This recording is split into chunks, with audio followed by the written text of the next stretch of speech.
ಪ್ರೀತಿಯುಳ್ಳ ದೇವಜನರೇ, ನಿಮ್ಮೆಲ್ಲರಿಗೂ ಯೇಸು ಕ್ರಿಸ್ತನ ಶ್ರೇಷ್ಠವಾದ ನಾಮದಲ್ಲಿ ವಂದನೆಗಳು.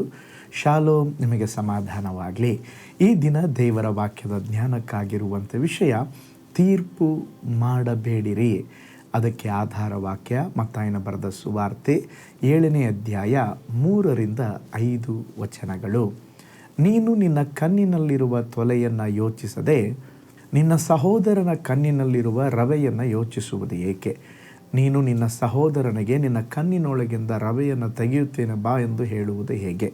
ನಿನ್ನ ಕಣ್ಣಿನಲ್ಲಿ ತೊಲೆ ಇದೆಯಲ್ಲ ಕಪಟಿಯೇ, ಮೊದಲು ನಿನ್ನ ಕಣ್ಣಿನೊಳಗಿಂದ ತೊಲೆಯನ್ನು ತೆಗೆದು ಹಾಕಿಕೋ, ಆಮೇಲೆ ನಿನ್ನ ಸಹೋದರನ ಕಣ್ಣಿನೊಳಗಿಂದ ರವೆಯನ್ನು ತೆಗೆಯುವುದಕ್ಕೆ ಚೆನ್ನಾಗಿ ಕಾಣಿಸುವುದು.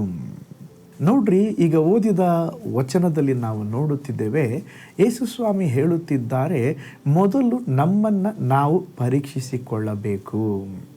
ನಮ್ಮ ಜೀವಿತ ಹೇಗಿದೆ ಎಂಬುದಾಗಿ ನಾವು ನೋಡಿಕೊಳ್ಳಬೇಕು. ಕೆಲವು ಸಾರಿ ನಮ್ಮ ಕಣ್ಣಿನಲ್ಲೇ ಧೂಳಿರುತ್ತದೆ, ಅದನ್ನು ಒರೆಸಿಕೊಳ್ಳದೆ ಬೇರೆಯವರ ಕಣ್ಣಿನಲ್ಲಿರುವ ಧೂಳನ್ನು ಹುಡುಕಿ ನಾವು ಹೋಗುತ್ತೇವೆ. ನೋಡ್ರಿ, ದೇವರು ನಮ್ಮನ್ನು ತೀರ್ಪು ಮಾಡುವುದಕ್ಕೆ ಕರೆದಿಲ್ಲ, ತಪ್ಪು ಹುಡುಕುವುದಕ್ಕೆ ಕರೆದಿಲ್ಲ. ಪ್ರತಿಯೊಬ್ಬ ದೇವ ಮಕ್ಕಳು ಒಂದು ಕರುಣೆಯ ಹೃದಯದಿಂದ ಅವರು ಜೀವಿಸಬೇಕು. ದೇವರು ದೋಷಗಳನ್ನು ಹುಡುಕುವ ಜನರನ್ನು ಮೆಚ್ಚುವುದಿಲ್ಲ. ಇನ್ನೊಂದು ಸಾರಿ ಹೇಳ್ತೇನೆ, ಕೆಲವರು ಯಾವಾಗಲೂ ದುರ್ಬಿನ್ ಇಟ್ಕೊಂಡು ಹುಡುಕ್ತಾ ಇರ್ತಾರೆ, ಏನಾದರೂ ಸಿಗ್ತದಾ ಅಂತೇಳಿ. ಅಂಥ ಒಂದು ಸ್ವಭಾವವನ್ನು ದೇವರು ಮೆಚ್ಚುವುದಿಲ್ಲ.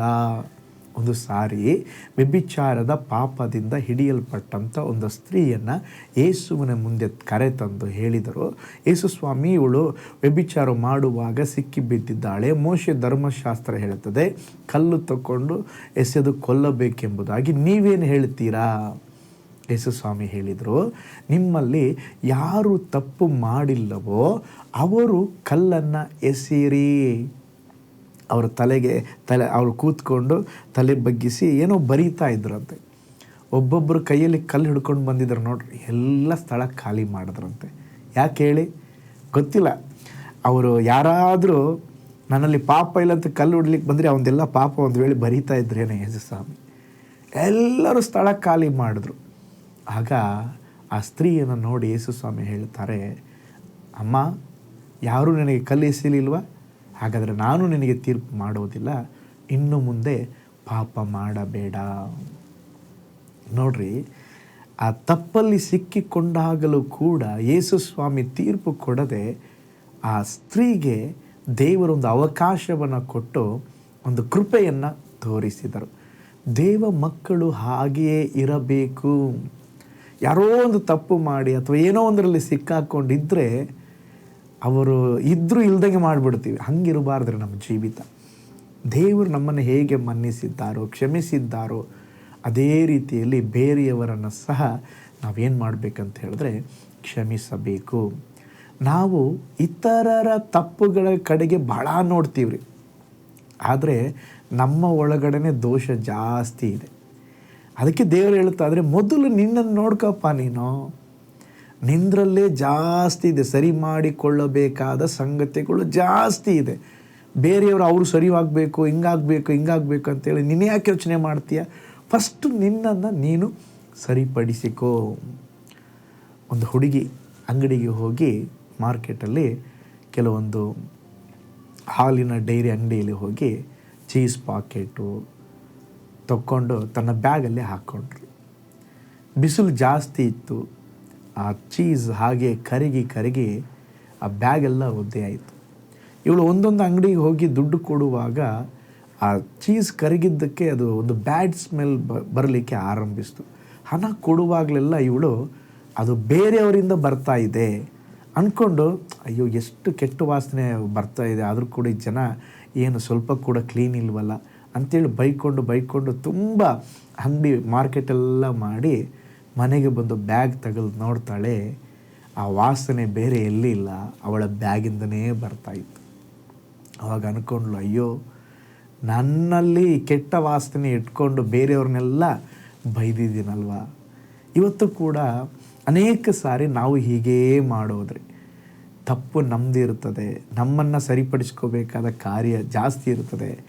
ಆದರೆ ಬೇರೆಯವರನ್ನು ನೋಡಿ ಅವರು ಹಾಗೆ ಹೀಗೆ ಎಂಬುದಾಗಿ ತೀರ್ಪು ಮಾಡಲಿಕ್ಕೆ ನಾವು ಹೋಗ್ತೇವೆ.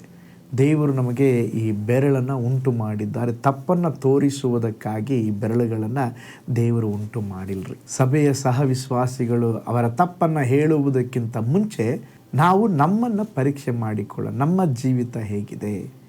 ಆದುದರಿಂದ ನಮ್ಮ ಜೀವಿತದಲ್ಲಿ ತೀರ್ಪು ಮಾಡುವುದು ಬೇಡ.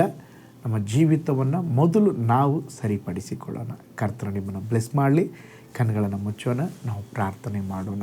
ಪರಲೋಕದಲ್ಲಿ ವಾಸ ಮಾಡುವಂಥ ನಮ್ಮ ತಂದೆಯಾದ ದೇವರೇ, ಅಪ್ಪ, ಈ ದಿನ ಕೂಡ ಕರ್ತನೇ ನಿಮ್ಮ ವಚನದ ಮೂಲಕ ತೀರ್ಪು ಮಾಡಬೇಡ್ರಿ ಎಂಬುದಾಗಿ ಹೇಳಿದ್ದೀರಾ. ಅನೇಕ ಸಾರಿ ನಮ್ಮ ಕಣ್ಣಿನಲ್ಲೇ ದೋಷ ಉಂಟಪ್ಪ, ಆದರೆ ಬೇರೆಯವರ ಕಣ್ಣಿನಲ್ಲಿರುವ ದೋಷವನ್ನು ನೋಡಲಿಕ್ಕೆ ನಾವು ಹೋಗ್ತೀವಿ ಸ್ವಾಮಿ.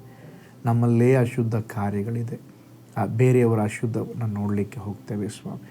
ನಮ್ಮನ್ನು ಕ್ಷಮಿಸ್ರಿ, ಮನ್ನಿಸ್ರಿ ದೇವರೇ.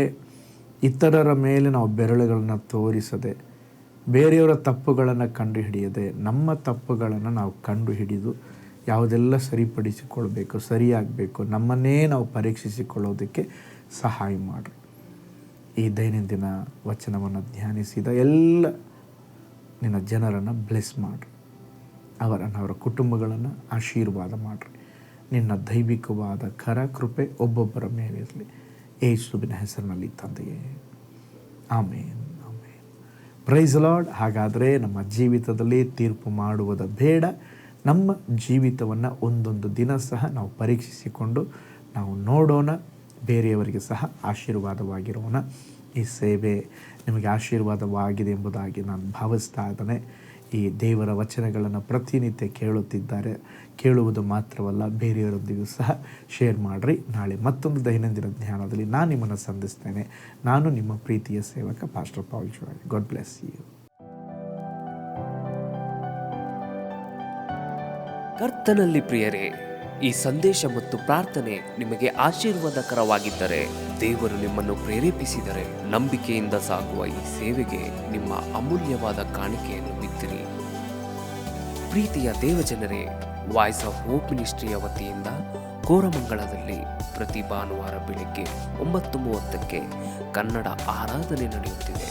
ಆತ್ಮಭರಿತವಾದ ಆರಾಧನೆ, ಮನಮುಟ್ಟುವ ಸಾಕ್ಷಿ, ಬಲಪಡಿಸುವ ದೇವ ಸಂದೇಶ.